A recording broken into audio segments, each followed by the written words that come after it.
اور ہر شخص ہمارے سامنے اس حال میں آئے گا کہ ایک فرشتہ اس کے ساتھ ہانکنے والا ہوگا اور ایک اس کے اعمال کی گواہی دینے والا، اور اس کا ہم نشیں فرشتہ کہے گا کہ یہ اعمال نامہ میرے پاس تیار ہے۔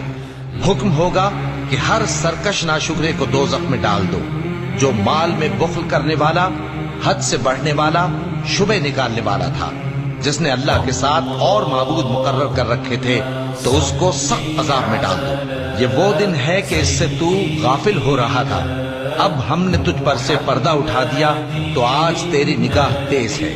اس کا ساتھی شیطان کہے گا کہ اے ہمارے پروردگار، میں نے اس کو گمراہ نہیں کیا تھا، بلکہ یہ آپ ہی رستے سے دور بھٹکا ہوا تھا۔ اللہ کہے گا کہ میرے حضور میں رد و قد نہ کرو، میں تمہارے پاس پہلے ہی عذاب کی وعید بھیج چکا تھا۔